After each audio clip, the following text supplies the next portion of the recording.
The IDF has pulled off rescue missions thousands of miles from home, infiltrated enemy territory while dressed in drag, and decimated entire enemy air forces in a single morning. But it wasn't always the formidable army we know today. Before Israel became a state, 3 rival Jewish militias duked it out in the Holy Land. They didn't share a uniform or a chain of command or even the same vision for the country, which meant that when they weren't fighting enemies, they sometimes turned against each other. So, how did these splintered guerrilla forces unite to become one of the world's most powerful armies? In the early 1900s, the Middle East was pure chaos. The Ottoman Empire had collapsed after 400 years, and everyone was rushing in to fill the power vacuum. Colonial empires like Britain and France jostled for control of the region's oil and trade routes. Arab monarchists dreamed of their own kingdoms. Nationalists imagined a single unified Arab state.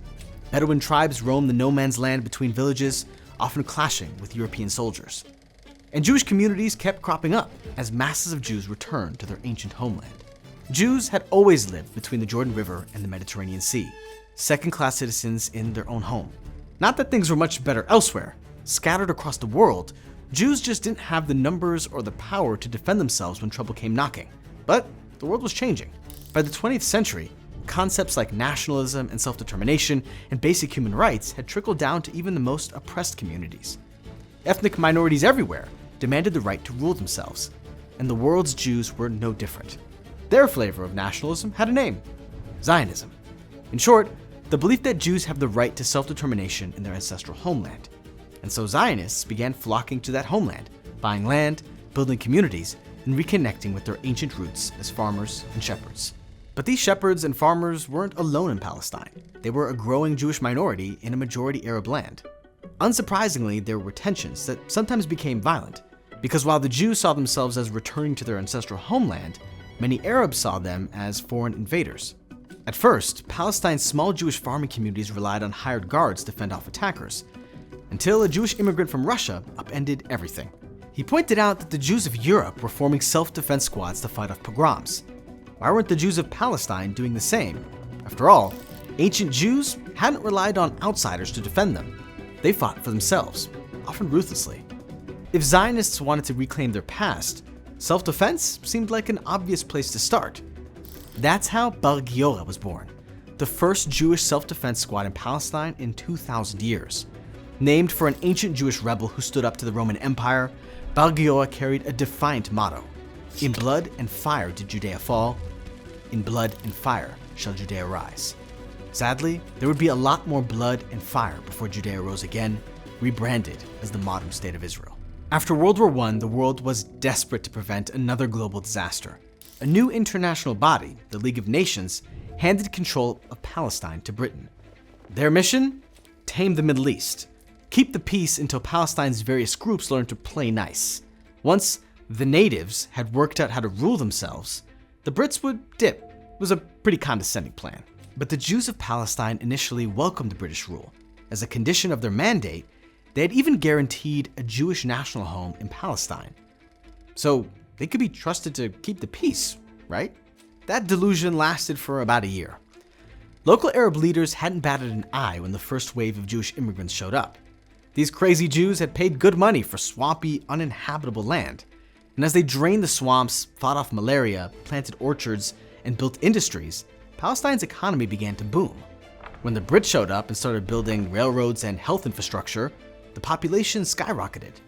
But the more Palestine changed, the tenser things became. Yes, the Zionists brought new jobs and opportunities, but they'd never been shy about their ultimate goal: building a Jewish homeland. And local Arabs worried that soon they'd be a minority in a country that wasn't meant for them, excluded from Zionist industries, labor unions, and opportunities. In 1919, the Palestine Arab Congress officially rejected Zionism and declared all foreign treaties null and void, including the British declaration that had promised a Jewish national home in Palestine, the Balfour Declaration. But Jews kept immigrating. Resentment simmered. In the spring of 1920, they boiled over. The holy city of Jerusalem was packed as 3 holidays collided. It was Passover and Easter and Mosim an-Nabi Musa, the Palestinian Muslim pilgrimage honoring the prophet Moses. But the holidays soon turned to horror. A young Muslim extremist named Amin al-Husseini whipped up the crowd with tall tales of Jewish plots to take over Jerusalem and destroy the Al-Aqsa Mosque, which sits atop the ruins of the Jewish Holy Temple. Local Jews had no such plans, but that didn't matter to the crowd, which was already concerned about a hostile Jewish takeover. Angry mobs stormed Jewish neighborhoods looking for someone to punish. For 4 days, they looted homes, destroyed property, desecrated synagogues, and attacked Jews. By the time the Brits quelled the riots, killing 4 Arabs, 5 Jews had been murdered and hundreds more injured. The Jewish community was horrified and determined. It was time to get serious about self-defense. Soon, Giora expanded and rebranded as the Haganah, the defense, and they were crystal clear about their goal. Haganah hi rak leHaganah. Defense only for defense. Tensions were already sky high, and the Haganah's leaders had no patience for vigilantes or provocateurs. They'd fight back if attacked, but they vowed never to pick a fight, even adopting an official policy they called havlaga, restraint. Zionist leadership was gunning for a homeland, and they needed to keep their eyes on the prize. That meant no provocations, no unnecessary violence, no vigilantes, no reason for the world to think the Jews couldn't handle a homeland. But the Haganah wasn't purely a defense movement. It was also aligned with the Socialist Jewish political party and run by a labor union. So the Haganah soon had its hands full. The riots of 1920 were followed by more unrest in 1921. To make matters worse, the Brits named Amin al-Husseini Grand Mufti of Jerusalem, a semi-made-up title that gave him the ultimate legal and religious authority over all Muslims in Palestine. That meant that the same man who had incited the riots of 1920 was now the most powerful non-British person in all of Palestine, and he used this position to stir up trouble, like disrupting Jewish prayer services at the Western Wall, or circulating doctored images of Muslim holy sites that Jews had supposedly desecrated, or handing out leaflets claiming that Jews had violated Muslim women and murdered widows and orphans. Husseini had discovered a toxic but effective formula. He turned holy sites into nationalist symbols, linking the sanctity of the Temple Mount, the Haram al-Sharif, with the fight against Zionism. If Zionists were planning to destroy sacred Muslim sites, then Muslims had a religious obligation to fight them. Again, the Zionist movement was not interested in destroying Muslim shrines, but the truth doesn't always matter to scared and desperate people. And the harder Husseini pushed, the worse things became. All the while, the Haganah kept up their work, training Jews in basic self-defense and building up their arsenals. But they couldn't prevent what happened next. By the summer of 1929, Husseini had whipped his followers into a frenzy. Harassment of Jews turned to stone throwing. Stone throwing turned to stabbing. And the Haganah went into overdrive, posting guards in Jewish communities across the land. But some refused their help. A tiny community of deeply religious Jews had lived in the holy city of Hebron for centuries. True, they'd spent the past 800 years as second-class citizens, barred from entering the tomb of the patriarchs and matriarchs. And true, they'd been complaining to Hebron's mostly Arab police force for a while about increased harassment and unrest, with no meaningful change. But they weren't Zionists. They weren't trying to establish a Jewish homeland. They had faith in their Arab neighbors, and they believed their city was different, that the fires that raged across Palestine would never come to Hebron. They were wrong.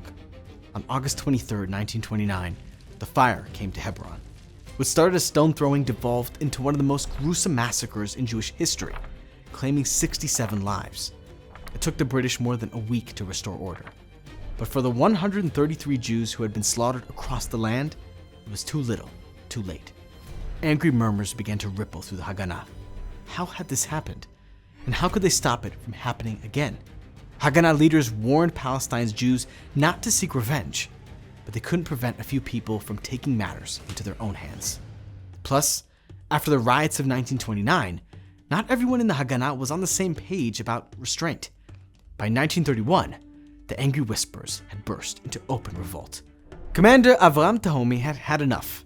If the Arabs of Palestine wanted a fight, he'd give them one. With a handful of other disenchanted fighters, he split off from the Haganah to form his own militia. He called it Irgun Tzvai Leumi Be'eretz Yisrael, or National Military Organization in the Land of Israel. Marketing wasn't his strong suit. Where the Haganah was socialist, the Irgun favored a tougher, more militant form of Zionism, known as revisionism.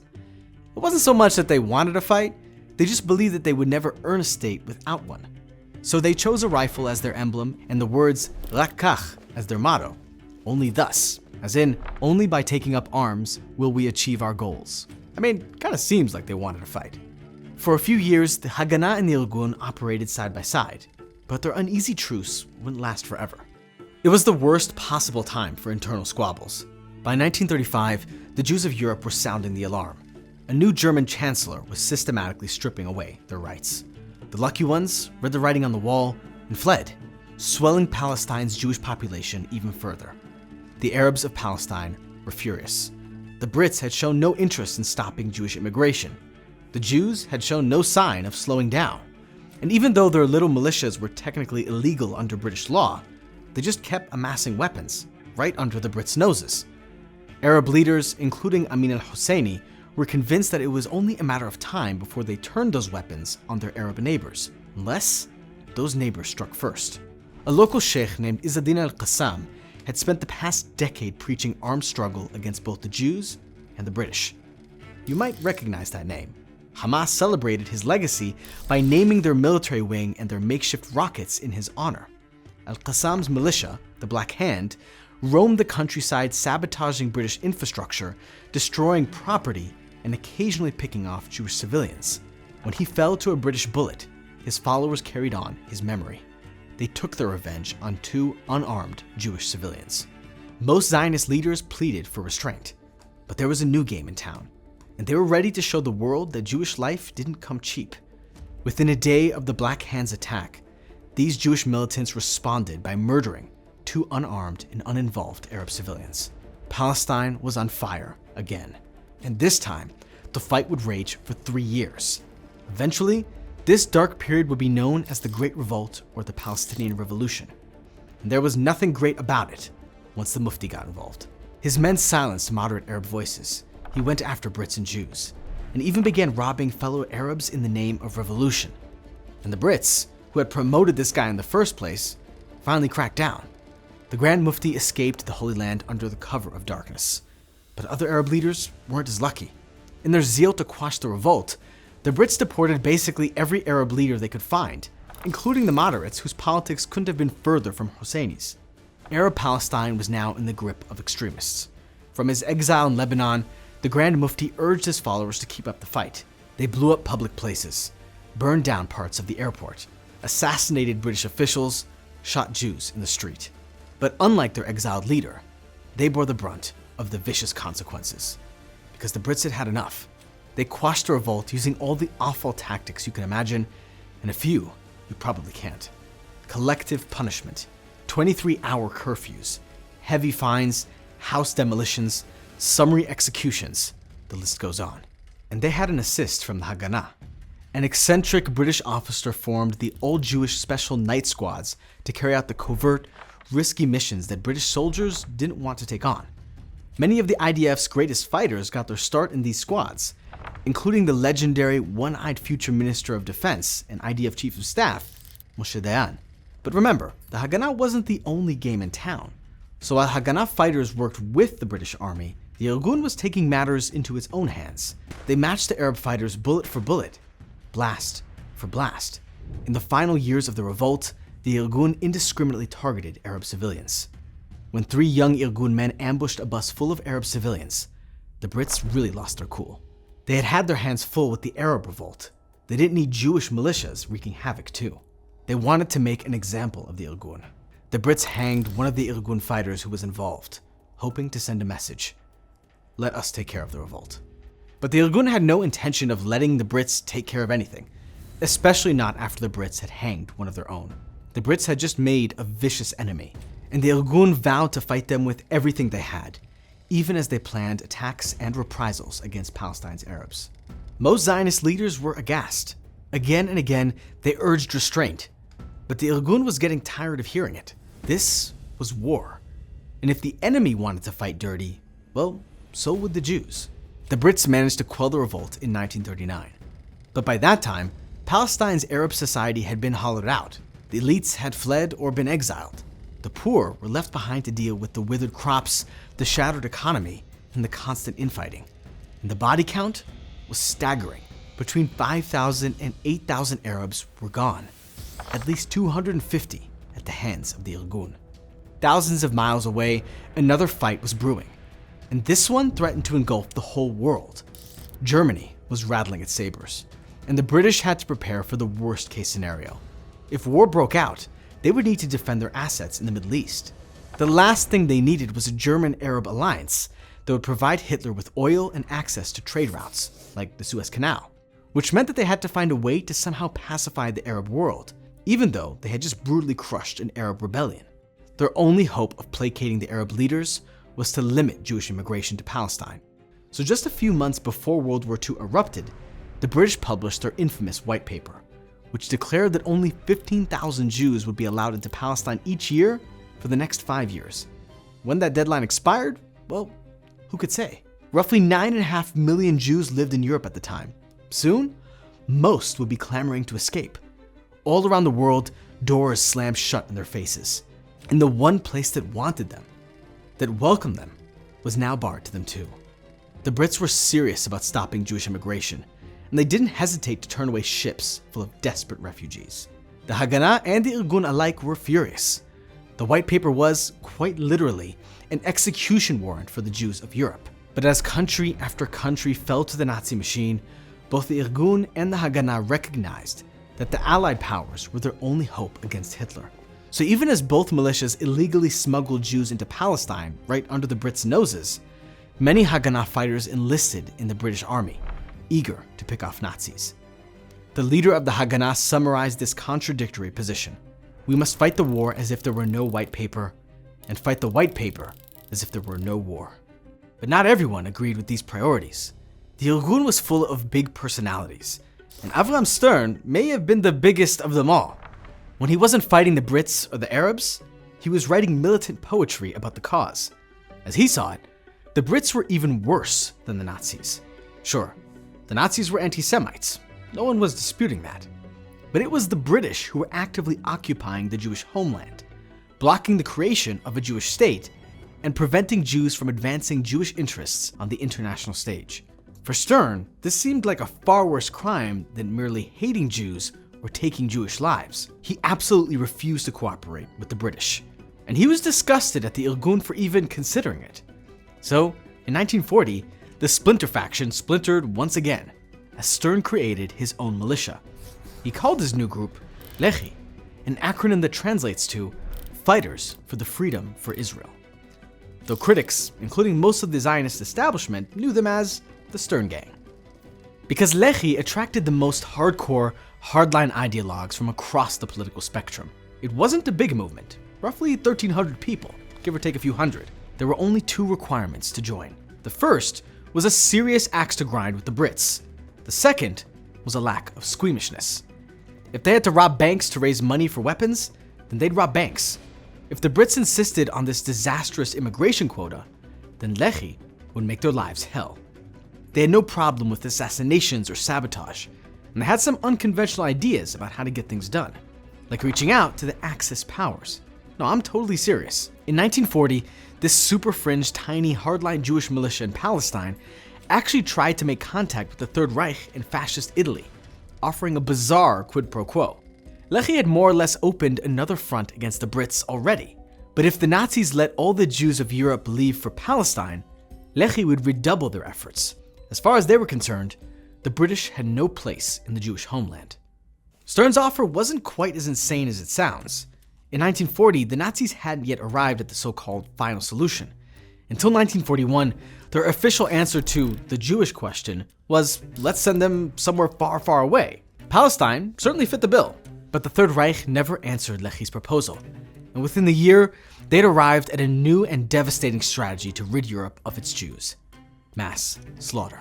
Without allies or real power, Lehi limited themselves to anti-British sabotage, including shootings, jailbreaks, and targeted assassinations. They kept it up even after the Brits eliminated Avraham Stern. The movement was bigger than he was. But for most Zionist leaders, the Irgun and the Lehi were beyond the pale, in part because the mainstream Zionists were trying to work with the British even while they undermined their authority. Also because the Irgun, and to a lesser extent the Lehi, engaged in acts of terrorism against the British and Arab civilians. The Irgun, led by Menachem posed a direct political threat to mainstream Zionist leadership, They were organized, mission-driven, and completely at odds with Ben-Gurion's party line. Lehi, in contrast, was a small organization. They thought they weren't a serious threat to the mainstream Zionist movement. At least until 1944, when Lehi assassinated the British Minister of State. Now, Lord Walter Edward Gittes Moyne was not exactly a friend to the Jews. He was a vocal proponent of the anti-Jewish immigration quotas and openly skeptical about the Jews' ability to run a Jewish state. As he saw it, there was just no reason for Britain to throw its weight behind the Zionists, not if they wanted to maintain a cordial relationship with the Arab bloc. Behind closed doors, none of the Zionist leaders were shedding tears over Moyne's assassination, but that didn't mean they were happy about it. Moyne had been a close personal friend of Winston Churchill, and Churchill was furious. Possibly furious enough to withdraw his support for a Jewish state. Ben-Gurion might not have been Moyne's biggest fan, but politics was politics. Zionist leaders just couldn't afford to tick off the nations of the world, and the Haganah wasn't going to let anyone stand in the way of a state, not even their fellow Jews. So David Ben-Gurion made a highly controversial decision. As a gesture of good faith to the British, he declared a Saison, hunting season. The predators were his fighters in the Haganah. But despite the Moyne assassination, their prey wasn't primarily the Lehi, it was the Irgun, fellow Jews with most of the same aims, just different tactics and politics. The Lehi had gone all in on the Moyne assassination. They just didn't have the resources for more sabotage. Plus, if attacked, they were willing to fight back. The leader of the Irgun, on the other hand, refused to let his fighters retaliate. And that's how members of the Haganah ended up hunting their political rivals in the Irgun. They'd beat them up, extract whatever information they could, and hand them over to the Brits, who usually deported them to camps in East Africa. The situation could have spiraled into all-out civil war, if not for two factors. One was Begin's refusal to fight a fellow Jew. The other was the new British government. In 1945, Churchill was out, and a new prime minister was in. And his foreign secretary was as far from a Zionist as you can get. He had the perfect solution to the post-World War II refugee crisis. Why didn't Holocaust survivors just go back to where they came from? And by that, he did not mean the land of Israel, the Jewish people's ancient homeland. He meant the European countries that had just slaughtered 2/3 of their Jews. He meant villages that were empty, homes that were occupied by someone else, towns full of hostile neighbors, cities that had been reduced to rubble. He meant go back to a graveyard. The Haganah, the Irgun, and the Lehi didn't always see eye to eye, but they were perfectly aligned on one thing. The British Foreign Secretary was out of his gourd if he thought that 250,000 Holocaust survivors languishing in squalid DP camps could be happily repatriated in the countries that had spat them out. The Holocaust had proven, once and for all, that Jews belonged in their own state. If the Brits couldn't see that, then the three militias would open their eyes. And that is how the United Hebrew Resistance Movement was born. The three militias united at last and ready to raise hell. Of course, the Haganah insisted on being in charge with veto power on operations. But this was no time for petty politics. Lives were at stake. So the Irgun and Lehi agreed to the Haganah's conditions. Working together, the three militias began a campaign of anti-British sabotage that they hoped would finally rid them of their tea-drinking overlords once and for all. They stormed the British prison, freeing hundreds of Jewish illegal immigrants. They sank patrol ships and a radar installation in Haifa so that the British wouldn't be able to detect ships full of refugees. The Haganah strike force sabotaged railway tracks, while the Irgun and the Lehi blew up their train station for good measure. And when the Brits ignored the Anglo-American Committee of Inquiry's recommendation that another 100,000 Jews be allowed into Palestine, the three militias blew up all 11 bridges that connected Palestine to its neighbors. Their message was clear. You want to seal off the region to Jewish refugees? We'll seal off the region to everyone. The Brits were hemorrhaging money trying to keep control of Palestine. World War II had drained their coffers, and they really didn't need to deal with this ragtag band of guerrilla fighters who until recently had been at each other's throats. But no matter what they did, the militias kept up their relentless campaign of sabotage, and by 1947, the Brits had had enough. Their time in Palestine had been nothing but a headache. If the region's people wanted to rule themselves, well, good luck to them. But they were done dealing with this mess. So they handed the problem over to the UN, which recommended the two-state solution. But things didn't go exactly as planned. The day after the nations of the world agreed to partition Palestine, local Arab militias attacked. For 6 months, Jews and Arabs duked it out as the Brits prepared their departure. The day they left, Ben-Gurion declared independence, fully aware that the Arab world was about to come knocking hard. 5 armies descended on the new Jewish state, boosted by local militias and fighters from across the Arab world. Just 3 years after the Holocaust, the Jewish people faced another existential threat, and they couldn't meet it unless they were unified. The newly minted Israelis couldn't have 3 militias running around, each with their own ideology, their own priorities, their own chain of command. It would have been chaos. There would be no more Haganah, no more Irgun, no more Lehi. 2 weeks after Israel officially became a state, the 3 militias were ordered to dissolve into one another, emerging as the Israel Defense Forces. But old resentments don't go away so easily, and the Irgun didn't disband right away. When an Irgun ship full of fighters and weapons docked off the coast of Tel Aviv in June of 1948, the paramilitary refused to hand over all the weapons to the IDF. After 2 days of failed negotiations, the IDF shelled the ship at a cost of 16 Irgun fighters and 3 IDF soldiers. But instead of fighting back, Menachem Begin stood down. He would not fight fellow Jews, and he would not let his people lose an existential war over petty internal politics. By that fall, the Irgun's fighting arm had officially dissolved. There was now only one army within the state of Israel, and it was this unified body that ensured Israel made it through its first existential threat. The Jews of pre-state Palestine were just as ideologically diverse as today's Israelis. They betrayed each other. They worked against one another, tiptoed up to the edge of civil war. But they recognized their purpose. They understood that a house divided cannot stand. If they hadn't united, Israel might not exist today. So even if we intensely disagree with their tactics or approach, the 3 pre-state militias have a valuable lesson to teach us. Together, we stand. Divided, we fall. And when Jews come together, there is nothing we cannot do.